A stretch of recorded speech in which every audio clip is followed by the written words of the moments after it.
Well, good day, everyone. Welcome to this sports segment of Southwestern Montana News, and we're going to be covering fall sports, talking to coaches, talking about their teams and whatnot, and leading the way, an old friend of mine, Charelle Hinkey, who came to Montana by way of the volleyball courts of Montana Western. You're in your first year, I guess your first 2 weeks of being head coach, and so Charelle, welcome. Thanks, Wally. Good to be here. Thanks for having me. Well, we're glad. It's nice to talk to friends that are making a difference, and you're in a position you will be making a difference. Let's talk a little bit about your background, though. You're from Pocatello, Yep. Correct? Yep. And from Pocatello, your college volleyball career started where? Then from Pocatello, I went to College of Southern Idaho in Twin Falls. I played for Heidi Cartiser, and we won the national championship there. And I stayed there for a year, and then came up here to Western and played for Coach Howells and then for Lisa Griffiths. And what was your degree in?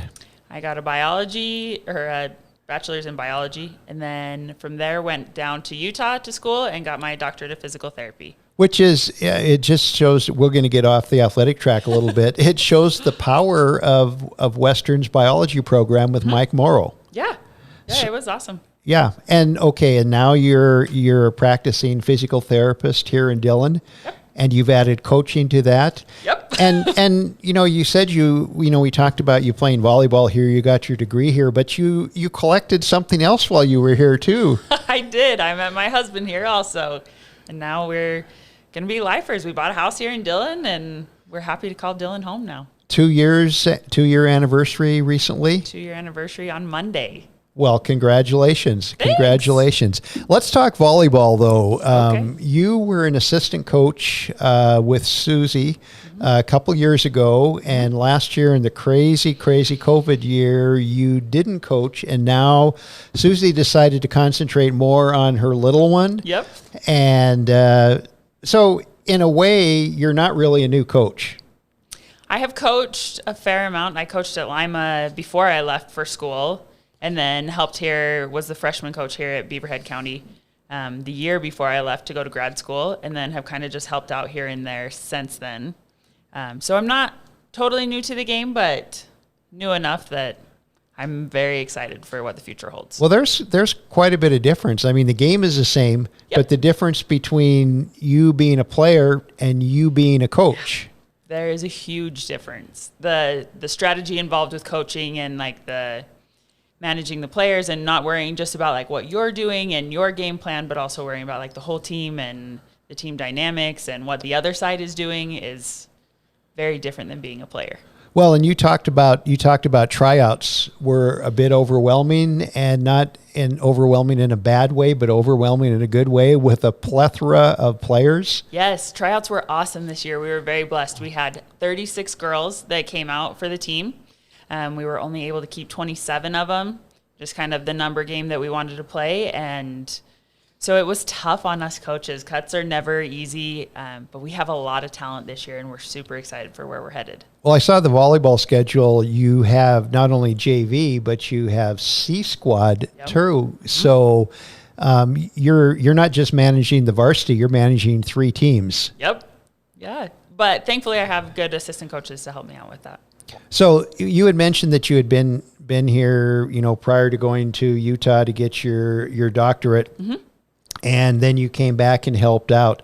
So some of those, maybe those youngsters that were here initially, are they now upperclassmen? The freshmen that I coached before I left for school are all in college now. So that was like the Savannah Hansen, Jordan McKay, Tyne Christensen. That was that era were my freshmen. And they're gone now.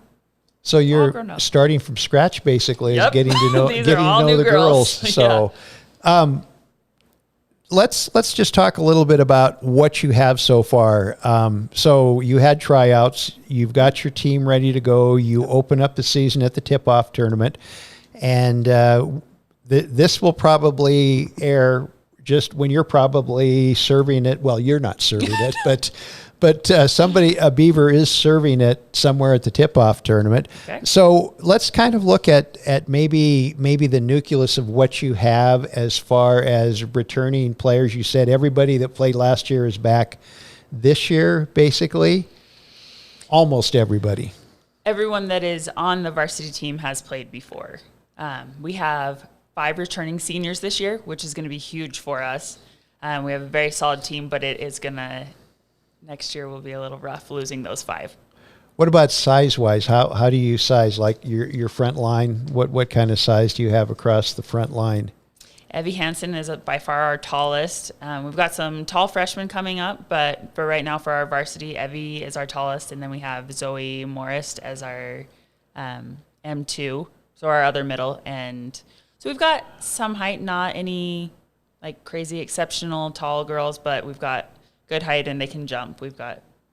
I'm very excited about our front line this year. Well, and you say Evie, is that correctly how I say it? Evie. She was here. She's like played almost from the time she stepped onto the court, hasn't she? As far as in a varsity role, and so that when you glow when you talk about experience, when you have someone like that who's been in the varsity wars for pretty much her entire high school volleyball career, natural born leader. Yes, she is an amazing leader, and she is so great to the underclassmen and helping them along and helping make sure that they know what they're doing and where they're going, and she is very much a natural leader, and it's exciting to see her on the court. As I recall, outside hitter? Middle blocker. Okay. Yep. Who are your outside hitters? Ainsley Shipman and Jordan Walker. And then Libero? Libero, Emily Matamoris. And then setter? Lauren Peterson and Sage Hansen. So you're running a double setter offense, or just those are just your 2 setters? Those are our 2 setters. We've ran both a 5-1 and a 6-2. So playing our options, whether we can run 1 or 2. We've got both of them have great hands and are good at leading the court, and that's what we need as a good leader. So what about your libero? Very important position. The only position you don't have to get permission to come into the match with, come into the set with. You just basically come in and out as you want. But they're very important position. It is a huge position. They are very crucial to our offense of getting that great first dig and getting it high enough that our setter can run an offense. It's huge for us that she's very important in serve receive to get us to side out so that we can control the tempo of the game. So Emily will play a huge role for us this year. So if I was going to say, Charelle, strength, weakness of your team right now before you actually play one set, the strength that you're going to rely on, and the weakness are those things that you need to work a little harder on in practice and whatnot, and maybe stay away or having the other guys take advantage of that in a match. Our serves are our weakness right now. We really got to dial in our serves and not just getting it over the net, but really placing it so that we make the other team earn their points. And our strengths, I think we've got great setters that can diversify our offense. So we've got hitters that can hit from every position and setters that can set those different spots so we don't just have to go to one girl all the time. Well, and who'd you say your setters were again? We have Lauren Peterson and Sage Hansen. Experience as a setter? Both of them are seniors this year, and they have both had varsity setting time. Basically, if you want to put it on a sports analogy, the quarterback of the volleyball team. Yep. So, and setting is, like you said, is so important. And the one thing that I've noticed, and it seems like the setting isn't as high in high school as it is. I've watched of late. I've watched more college volleyball than I have high school, and it seems like they don't come up and set it as high. Which is that just how they're doing it, or it's not, or is that across the board? Because it seems like there was a lot of hitting errors because of that in the volleyball matches I saw. It kind of depends on what the setter's trying to do. So there are multiple different sets that they can set. Some of them are high. Usually the quicker the ball comes out of the setter's hand, the quicker you can run an offense, and it kind of catches the other side off guard. So they tend to be a little lower, I think, as they try and learn how to speed up the game. But they can be higher, but the game just slows down a little. So Okay. we're trying to work on. And in college, the hitters are a little faster, and so you have that room for error of a higher set. So we just got to play with it a little bit and kind of get those sets very consistent. Okay, so let's look at your schedule. Team-wise, you're playing in the tip-off tournament. Right? Yep. How many teams will be involved in that? All the Northwest and Southwest Class A schools. So I believe 13 teams. And how many matches will you have a chance to play? We have 4 on Friday and then 2 on Saturday morning guaranteed, and then we'll go into tournament play depending on how we place. Okay. We'll play from there. So do you know who any of your opponents are right now?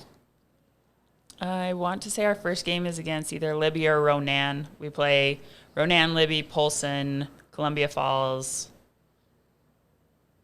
Whitefish, and I don't know the other one. But that's where we're at. I'm pretty sure Libby or Ronan is our first one, or they're like our first 2 games. So first year coach. Yep.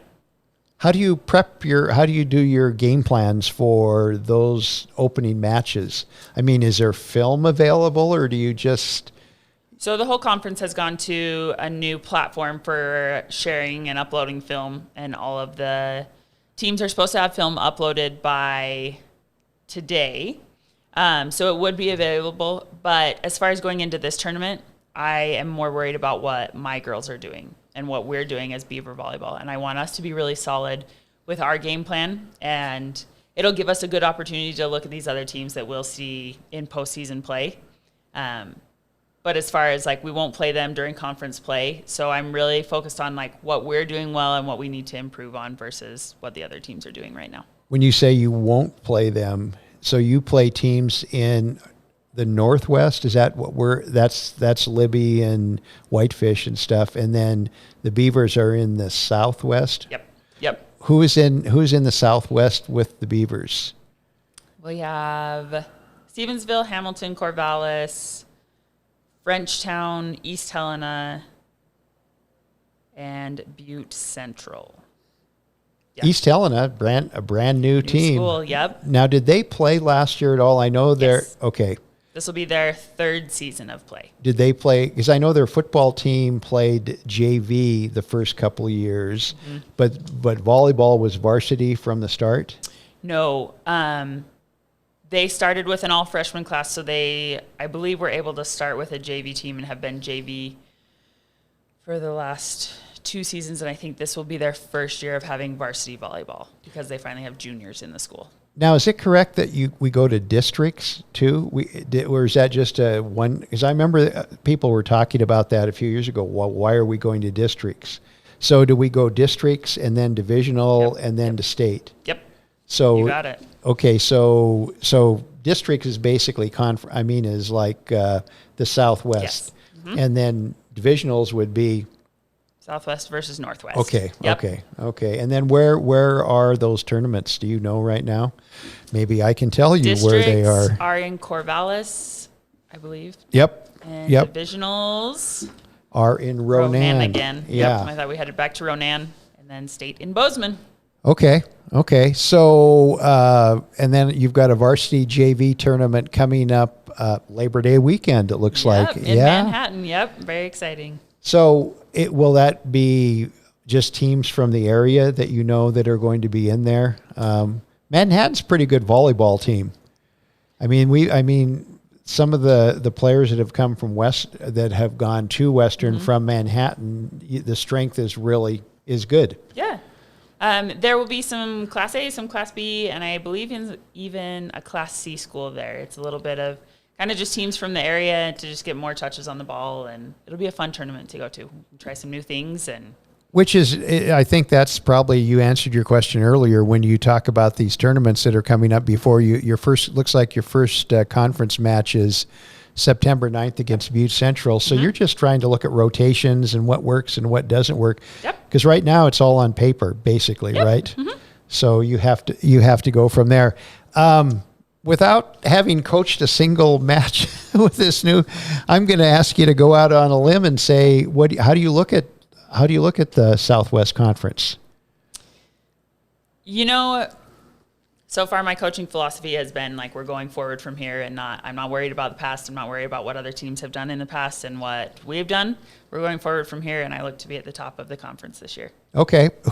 We talked briefly about your assistant coaches, but we didn't give any names to those assistant coaches. Who's on your staff? My JV coach is Jordan Plett, and she's returning this season. She's been here for a few years. And then I also have Brianna Hanser, and she will be the C Squad coach. She's been doing that, I believe this is her 4th season. Brianna, an old Western dog too. Yep. So, yeah. Well, I can't think of anything else to say. This has been enlightening. Thanks, Wally. No, it's nice to welcome you back to Dillon, although you have been here for a few years, but 3 years. Yeah, and you're embarking on new adventures with a new house and a new extra job. Yep. It's going to be anxious to see how your time management is, because you're a busy person with your physical therapy. Yeah. You make people feel good that don't. What's your I bet your players are happy. Well, coach. Yeah. Yep. We have a lot of that, but we also have an awesome athletic trainer at the school that works really closely with the players, and another Western grad. Yep. So, yep. Yeah. Well, Charelle, thank you very much for coming in and visiting, talking about Beaver volleyball, and we'll probably grab you midway through the season and bring you back and kind of look at how things are going so far. Okay. I'm thinking they're going to be just fine. I think Beaver volleyball is in great hands. Thanks. And so congratulations on the gig again, and thanks for joining us. And I'll turn it back to Jeremy. Awesome. Thank you.